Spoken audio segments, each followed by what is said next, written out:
पश्चिम बंगाल के मुख्य निर्वाचन अधिकारी ने एसआईआर से जुड़े मुद्दों पर आपात बैठक बुलाई है। ये बैठक रात 8 बजे होगी, जिसमें मुख्य निर्वाचन अधिकारी मनोज कुमार अग्रवाल सभी जिला अधिकारियों के साथ बात करेंगे, जो जिला निर्वाचन अधिकारी की भूमिका भी निभाते हैं।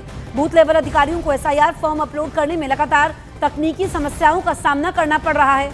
आयोग के सूत्रों के अनुसार इस बैठक का मकसद मौजूदा स्थिति में आगे की रणनीति तय करना है।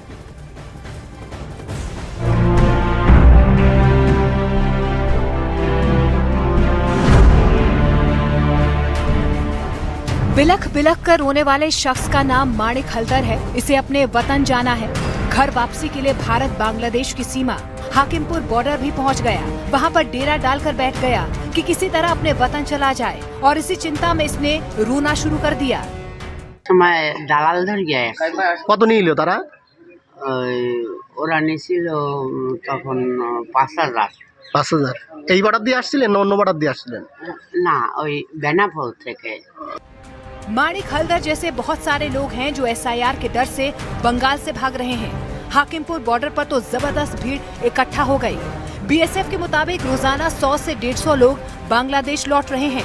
कहा जा रहा है कि ये भागम भाग एसआईआर की वजह से है, क्योंकि अवैध तरीके से बंगाल में घुसे लोगों के पास जरूरी दस्तावेज नहीं थे।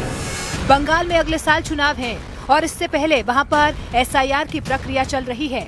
इस वजह से वहाँ पर अवैध तरीके से रहने वाले लोग घबराए हुए हैं।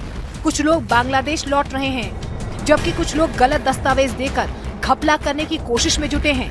ये दावा बंगाल में बीएलओ एसोसिएशन ने किया। बीएलओ एसोसिएशन की ओर से चुनाव आयोग को चिट्ठी लिखी गई। चिट्ठी में लिखा गया कि कुछ लोग दूसरे लोगों के दस्तावेज सौंप रहे हैं, क्योंकि उनके पास 2002 से पहले के दस्तावेज नहीं है, इसीलिए वो सेम सरनेम वाले किसी दूसरे शख्स के दस्तावेज दे रहे हैं। और इस चक्कर में डेटा में एक शख्स के पिता के नाम के आगे 10 लोगों के नाम आ रहे हैं। यानी बंगाल में एसआईआर का डर लोगों से ऐसी चीजें करवा रहा है कि बीएलओ का दिमाग घूम जाए। इसीलिए उन्होंने चुनाव आयोग को चिट्ठी लिख दी। चुनाव आयोग ने पश्चिम बंगाल के अलावा उत्तर पूर्वी राज्यों समेत 11 राज्यों में एसआईआर करवाने का आदेश दिया है। इनमें कई राज्य म्यांमार और बांग्लादेश से सीमा साझा करते हैं, जिसके कारण भारी संख्या में अवैध शरणार्थी भारत में चोरी छिपे घुसपैठ करते हैं। यही नहीं, फर्जी दस्तावेजों के आधार पर ये घुसपैठिए देश के मतदाता बन जाते हैं। उनकी पहचान करने के लिए चुनाव आयोग ने एसआईआर शुरू किया है। चुनाव आयोग ने पश्चिम बंगाल के अलावा उत्तर पूर्वी राज्यों समेत 11 राज्यों में एसआईआर करवाने का आदेश दिया है। चुनाव आयोग ने पश्चिम बंगाल के अलावा उत्तर पूर्वी राज्यों समेत 11 राज्यों में एसआईआर करवाने का आदेश दिया है।